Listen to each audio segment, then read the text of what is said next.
राम।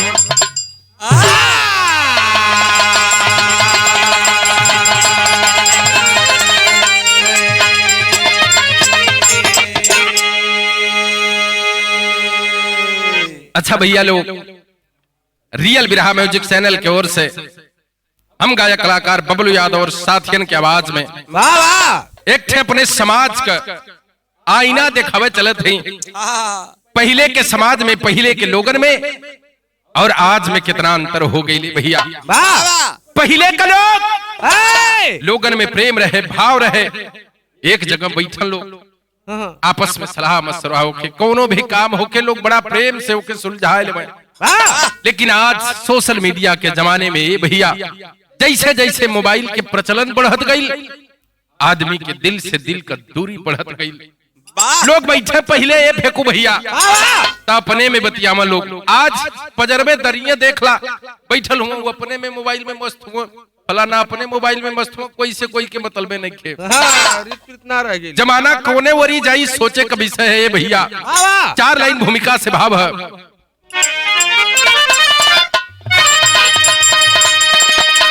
सुनो ध्यान से एक ऐसी कहानी, जुबानी यही सत्य परिवार की। परिवार ऐसा भी संसार में मानव मानवता की दीवार थी। एकता जब सभी घर के अंदर, जब तक था डर उस यमराज का, प्रदीप कभी भी समझ ना सके कैसे लगावत है अलगाई का।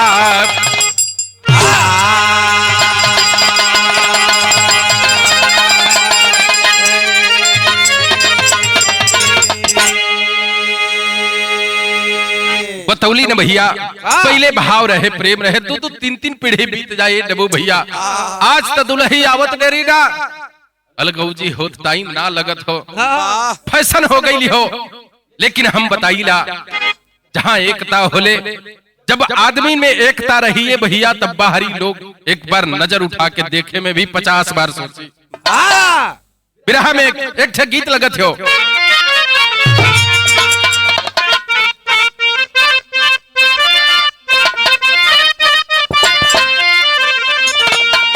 देखा मास्टर हमरे गीत बजावत हुन भक्ति लाइन से। कैसे? जिस भजन में, जिस भजन में, जिस भजन में राम का नाम न हो, उस भजन को गाना ना चाहिए।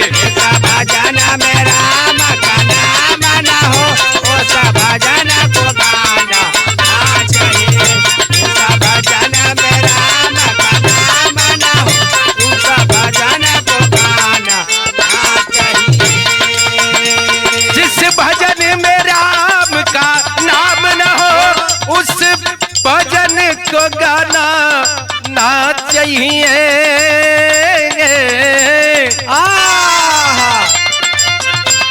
जहां दर पे, जहां जीवन में सम्मान न हो, उस दर पे जाना ना चाहिए। जहां जीवन में सम्मान न हो, उस दर पे जाना ना चाहिए। जहाँ जीवन में सम्मान न हो, उस दर पे जाना ना चाहिए। लेकिन ये भैया पहले के जमाने में घरे का एक थे मलिकार होखे, घर का मुखिया होखे। अगर घर में कोनो भी काम कइल जा, लोग राय मशवरा करे ये भैया। और जब घरे का मुखिया, घरे का गार्जियन बढ़िया होला, तो परिवार के संस्कार बढ़िया मिलेला। आखिर कवि का कलम संकेत करत हो का, अरे जब घर का, जब घर का, जब घर का मुखिया ज्ञानी हो, तो ज्ञान दिखाना ना चाहिए। जब घर का मुखिया ज्ञानी हो, तब ज्ञान दिखाना चाहिए। जब घर का मुखिया ज्ञानी हो, तब ज्ञान दिखाना ना चाहिए। जब घर का मुखिया ज्ञानी हो, वह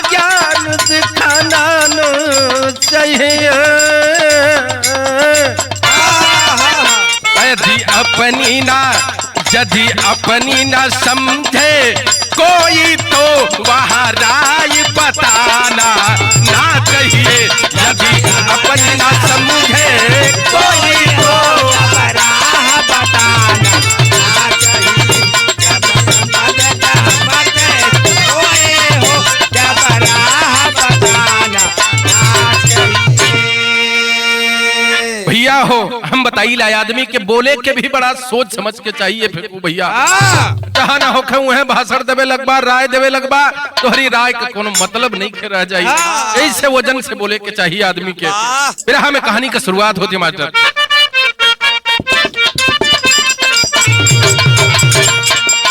कहानी इस कदर है जो मैं सुनाता यारों, कहानी इस कदर है जो मैं सुनाता यारों, सुनो सच्चाई एक घर की बताता यारों। जिला इलाहाबाद तेलिया बीर गांव जहाँ, जिला इलाहाबाद तेलिया बीर गांव जहाँ, पड़ोसी संगम जहाँ लहराती गजब की छटा।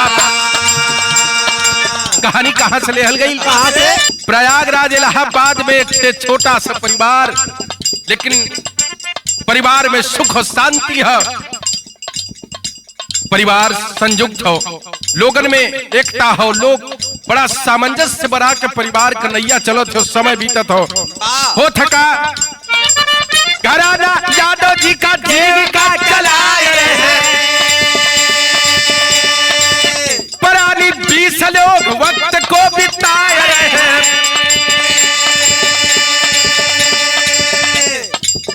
भैया हो यादव जी का परिवार हो, बढ़ियार परिवार बा, 2 पीढ़ी हिस्सा लगा नहीं खे भइल। परिवार में सदस्य कितना हुआ फेंको भैया? कितना? 20 को सदस्य। अरे वाह, आजकल तो फैशन हो गई बा, मेहरारू आवत देरी ना लइका होके चाहे ना होके, भाई बाबू जाए भाड़ में, हम अलगा रह, इस समाज के फैशन हो गई है। लेकिन आज यादव जी के परिवार में 20 लोग संगवे रहता, लेकिन कोनो प्रकार के दुराव नहीं थे, सबके दिल से दिल का मेल हो थका। मुखिया घर के जब की दुनिया से किनारा कैले, मुखिया घर के जब की दुनिया से किनारा कैले, क्रिया न पूरी भइली लोग बंटवारा कैले।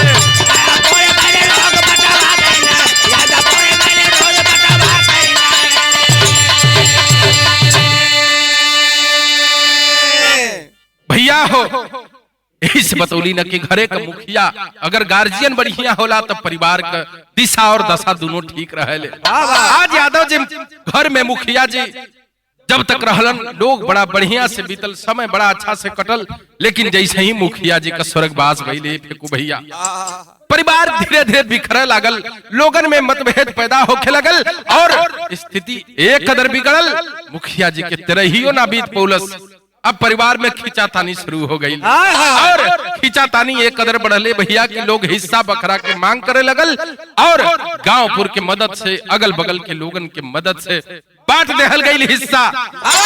अब तो नौबती आ गई कि तेरही में फलाने इतना दिया तो तेरही होई भैया, तोरे हिस्सा में आल है, तू गेहूं दे दिया, तू चाउर दिया, तबे जाके हो सके तो एक में हो पाई, नहीं तो तेरही अलग में होई। ई दशा होए भैया, समाज कहाँ जाई? आखिर कवि का कलम संकेत करत हो, सज्जन पुरुष पिताजी रहले, मर्यादा थी भारी, अरे मगर खलबली घर के अंदर लगल मचावे नारी।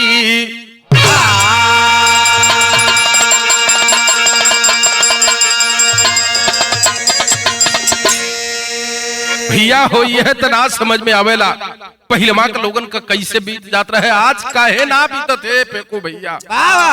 आखिर घरे में तनी तना भइल, मेहरारून में हूटू होत होत भैया अलगौजी हो गई, हिस्सा बखरा बांट दहल गई और जब हिस्सा बखरा बटा गई तब हो थका बिरहा में एक तरज लागल हो।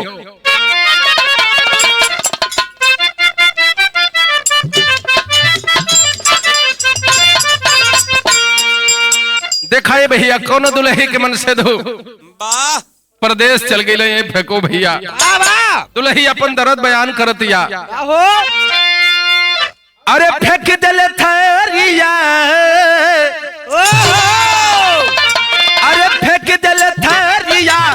बलम गईले झरिया पहुँचल किना। एक दल तारिया बलम गइल झरिया पहुँचल किना। एक दल तारिया बलम गइल झरिया पहुँचल किना। फेंक दिल थरिया बलम गईले झरिया पहुँचल किना। उठे हिया में लहरिया पहुँचल किना। उठे हमें लहरिया पहुँचल किना। उठे हमें लहरिया पहुँचल किना। लेकिन ए भैया कवि का कलम संकेत करत हो का।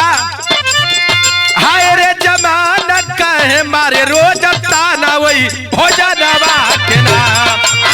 हाय रे जमाना कहे मारे रोज ताना वही भोजनवा के नाम।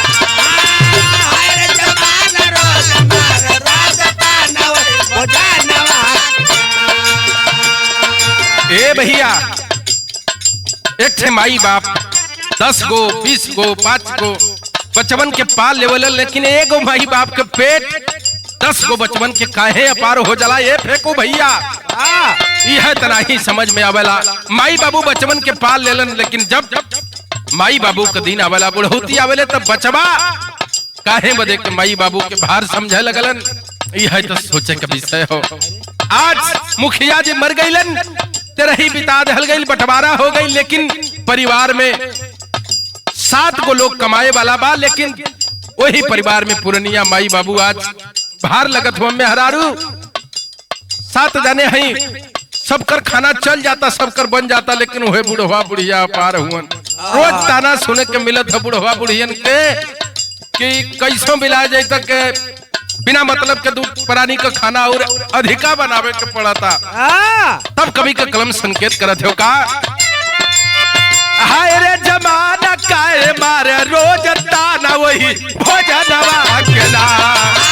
हाय रे जमाना काहे मारे रोज ताना वही भोजनवा के नाम। हाय रे जमाना रोज मारे रोज ताना वही भोजनवा के नाम।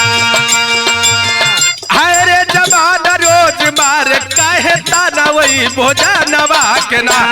हो पापियाज मनवा भोजनवा के नाम। ओ पापिया जमानवा भोजनवा के नाम। ओ पापिया जमानवा भोजनवा के नाम।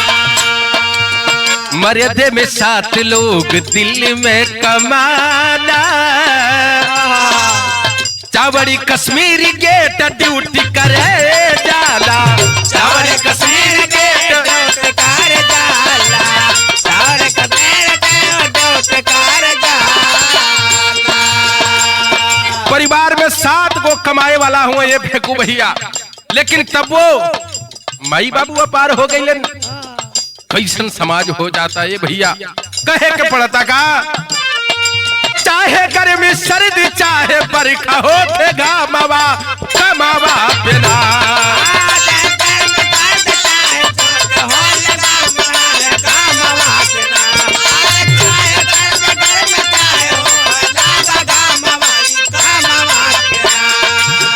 चाहे हो के सर्दी चाहे बरखा हो के घामवा हो कमावा बिना। हो के पापियाज हो जानवा हो कमावा बिना। पापिया भोजनवा कामवा बिना।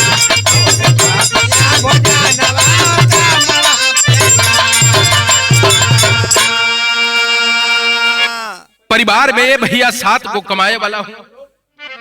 दिल्ली के कश्मीरी गेट चावड़ी बाजार है डब्बू भैया, वहीं पर 7 लोग ड्यूटी करत हुआ, अपन मोर चाहे महीन काम करके रोजी रोटी जीविका चलावत हुआ। घरे के हो सबसे छोटका भाई, आज घरे छोटका भाई हो, लेकिन सोचत हो कि 7 गो भैया 5 गो 6 गो हमारे कमाए वाला, घरे बेरोजगार हम ही बानी। धीरे धीरे उम्र 14-15 साल बीतल है फेंकू भैया, हाई स्कूल में पढ़त हो, और जब हाई स्कूल में पढ़ल हो तो छोटका भैया के भी समाज में चर्चा होके लागल। लोग अपने में बतियावे लगलन, फलाने का लड़का बड़ा होनहार हो, पढ़े में बड़ा नीक हो और व्यवहार कुशल हो, व्यवहार भी बढ़िया है, पढ़े में भी ठीक हो। और जब एक चर्चा होके लागल समाज में तो इहो तनिका काला टाइट करके चले लगल। फेंको भाई, अब सोचत हो कि अब हमारी आगे हिले के बा, लेकिन ये भैया हम ही बताइला आदमी के कबो अहंकार ना करे के चाहिए।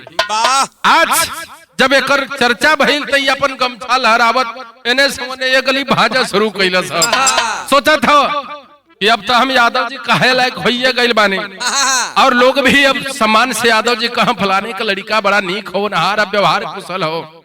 आखिरकार भइल का बिरहा में एक ठे गीत लागल हो।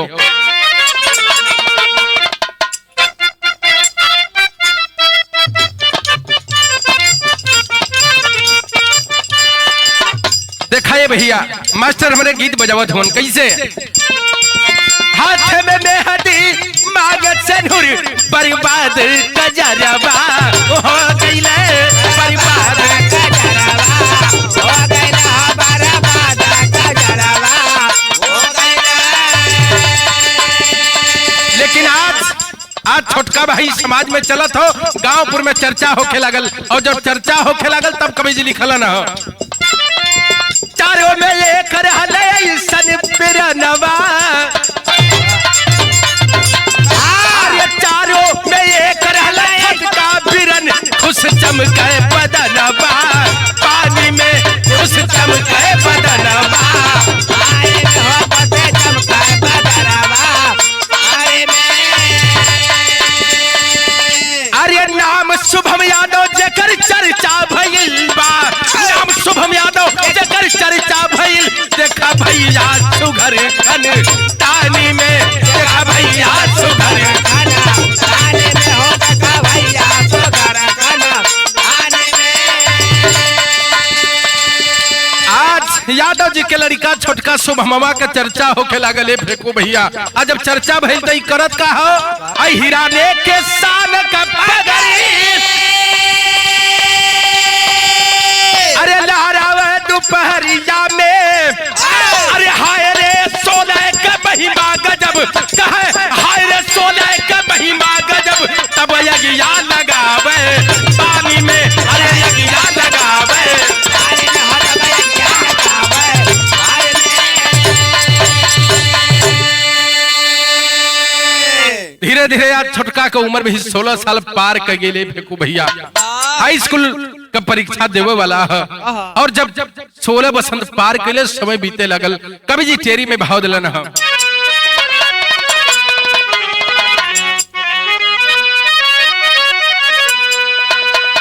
जब एक रहन सहन गांवपुर में जब चर्चा के विषय बने लगल फेंकू भैया, एक दिन माई बाबू पजरा बोलौलन हम बचवा के और बुलाए के बाबू समझावत हुआ, ये बेटा जमाना ठीक नहीं है बचवा, बड़ा संभल के चलला का काम है। बाबूजी इशारा करके समझौलन है, का समझावे।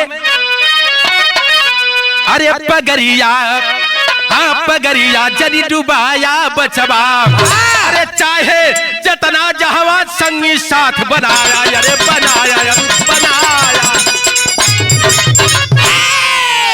कहलन ए भैया संगी साथी जतनी बनाला, लेकिन कबो गलत संगत मत पकड़िया, कहे कि संगत से गुड़ होत है और संगत से गुड़ जात। बाबू आज समझा बुझा के बचवा के तैयार करत हुआ, लेकिन कभी का कलम संकेत करत हो। हाय जमाना हाय जवानी, हाय जमाना हाय जवानी, दोनों रंग चढ़े उस बार, असर दिखावे अहिनियारे में, पागल मनमा होए लाचार। ई जवानी जब आवेले ने ये ढोकू भैया, यही चोकरत आवेले, मरमरात आवेले, मनौले से ना मानत है भैया। शुभम सुहाना मौसम पाकर, शुभम सुहाना मौसम पाकर उड़न लगा दिल्ली दरमियान, चाचा पापा समझावे पर समझ न आवे दुख में ज्ञान। एक यार की पक्की यारी, एक यार की पक्की यारी उत्तराखंड में गया सुजान, भूल भइल बा कवन ऐसन लागे नहीं साँझ बिहार। सवेरे से साँझ ले भैया संगी साथियन के संगे घूमे लागल हो और घूमत घूमत बाबूजी रास्ता तनिका से भटकल हो। अब देखा रास्ता भटकत हो और जब रास्ता भटकले भैया एक ठे उत्तराखंड का बड़ी सुघर नहीं बेली कनिया बिया लईके बिया, वही लईके से नैनाचार हो गई लेकर शुभमवा के। आज जब शुभमवा के नयन से नयन लड़ल डबू भैया, जब नयन से नयन लड़ल हो तब प्यार के पटरी पर दौड़े लगल जब गाड़ी, आ दौड़े लगल तब बिरहा में एक गीत लगल।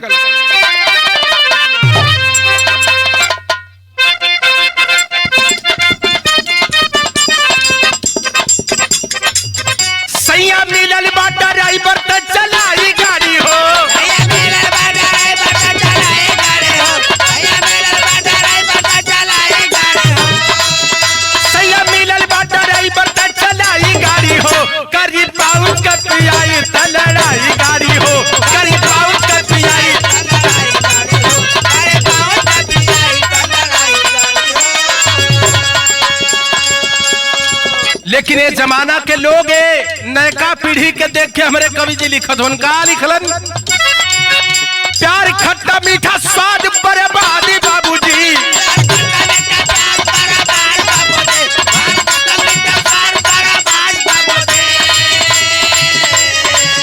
प्यार खट्टा मीठा स्वाद बर्बादी बाबूजी, आज काल का लवंडी नहीं राजी बाबूजी, आज काल का लवंडी नहीं राजी बाबूजी, आज काल का लवंडी नहीं राजी बाबूजी। आज जमाने के लोगन का नयका पीढ़ी का खास तौर से ऐसन सोच हो गई बा, नीक बात समझ में ना आवत है फेकू भैया।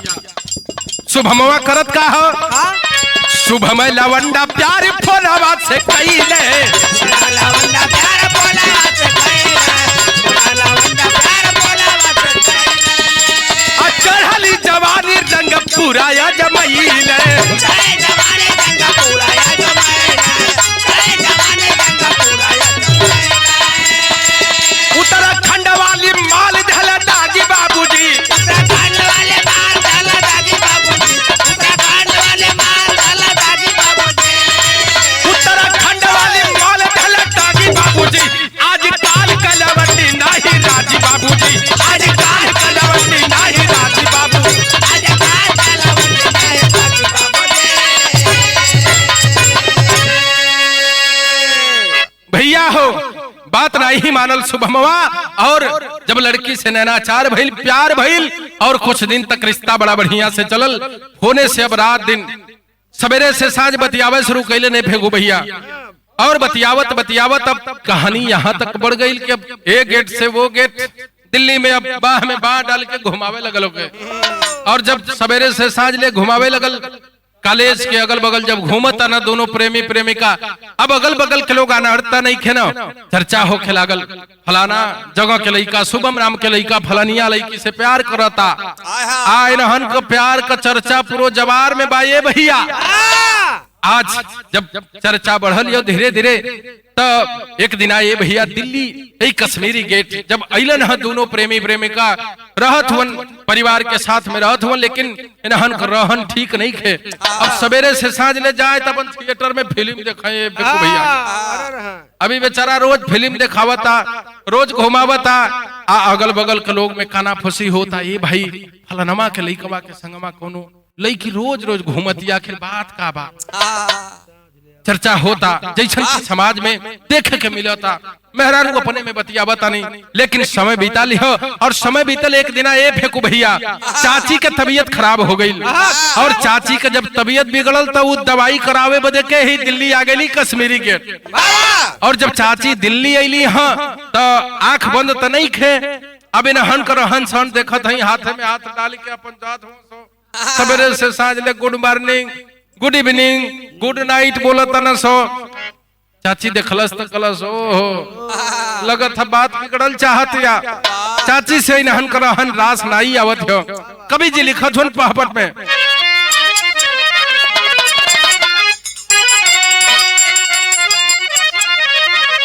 अरे दवा करा दे दिल्ली जब की आई बड़ की माई हो, रहन सहन जाने कितना बतलाई बड़ की माई हो,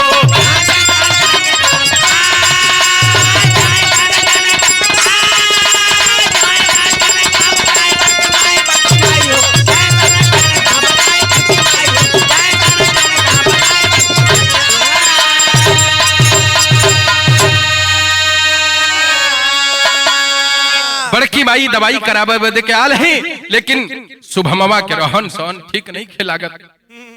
और गांव के सभ्यता आए डबू भैया पर्दा होला, और जब पर्दा बेपर्दा होखे लगला तो घर के बूढ़ पुरनिया लोगन के हमेशा से नागवार लगल हो, और वही हिसाब से बड़की माई के भी नागवार लगे लगल। बड़की माई देखत है का देखे, अरे शुभम का चाल हो तौर तरीका अलगे रंग दिखावे हो, हाय हाय बड़की अम्मा जी रातों दिन लगावे हो। बड़की अम्मा कहाँ की लगत है कि अब लड़का हाथ से गई, अभी नहीं खे धराई।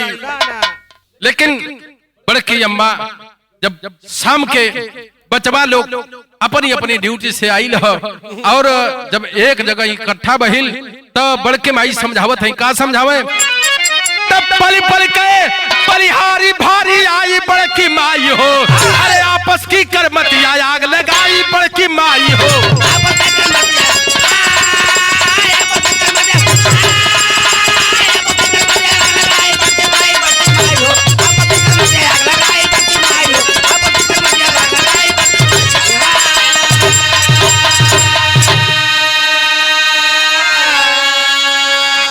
भैया हो बड़की माई और परिवार के और लोग समझावता बचवा जवन तू करत अला ठीक नहीं खे, लेकिन करे समझ में कहा आवे ए भाई इहो माने के राजी नहीं खे।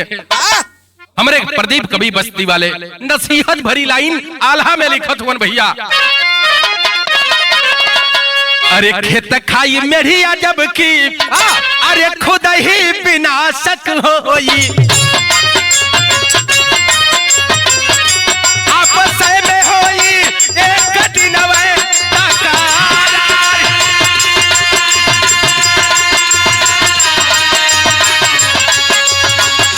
आपस एक प्रेम जब की कोड़वा पसारी भैया,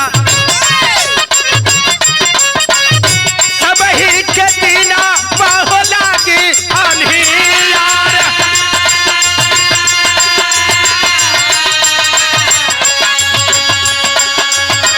सब ही के मानवा के प्रेमवा भी फीका भइले,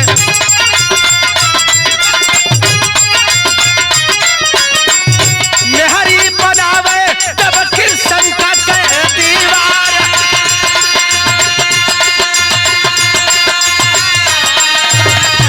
संभरल न चाहे केहू भेदवा बतावे भैया,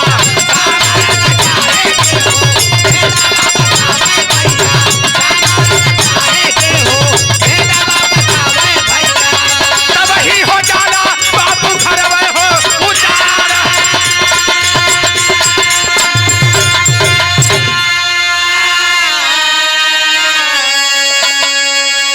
भैया हो लोग बतावेला कबो कबो बूढ़ पुरनियन का बड़ बुजुर्गन के बात भी मान लेवे के चाहिए। अगर लोग समझावत है, चार लोग समझावत है तो ओकरी बात पर ध्यान दे के कबो कबो आदमी इंसान के बात माने के चाहिए डबू भैया। लेकिन समाज में आज लोग सोचता कि जवन बानी तवन हम ही बानी, फलानवा के औकात का बा हमारी आगे बोले के, ई फितरत हो गई बात समाज के।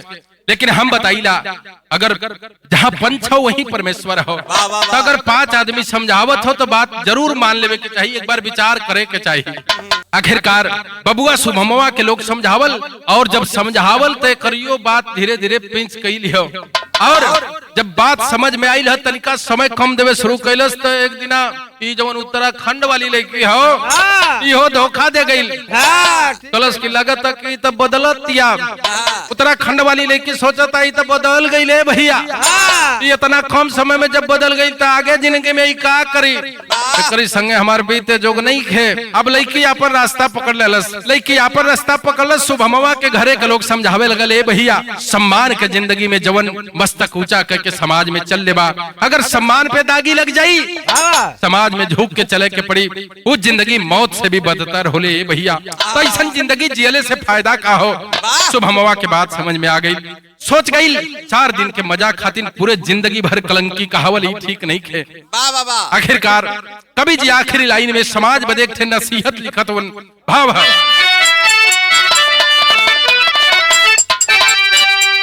अरे बिगड़ल माहौल घर का सपना टूटल, जब से सबके तालमेल वाली रचना रचल,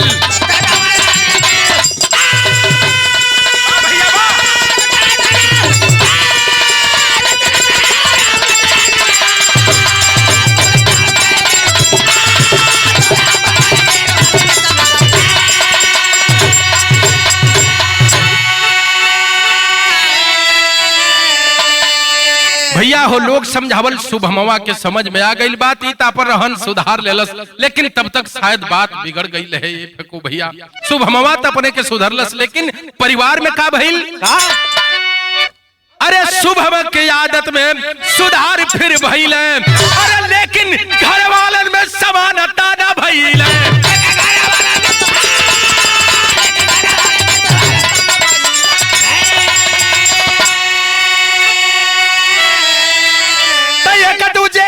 आज भी न मनवा जुटल, जब से सबके तालमेल वाली रचना रचल।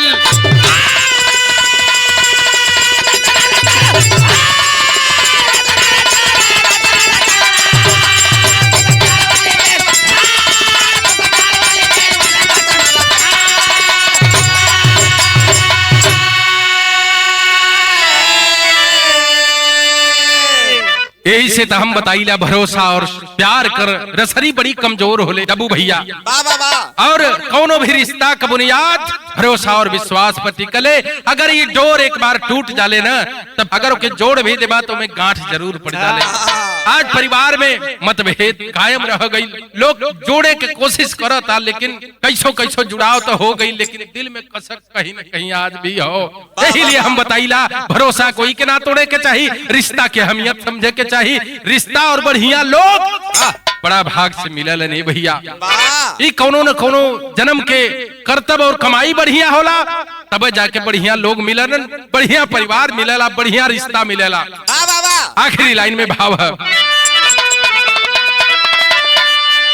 गुरु बिहारी गुरु गणेश की फुलवारी बात शेष, स्वर्ग कविराज नारायण लखते गुरु रमेश, पगरिया जिन्हें डुबाया बचवा, बबलू प्रदीप कभी करा खनाज मयरिया, पगरिया जरी डुबाया बचवा।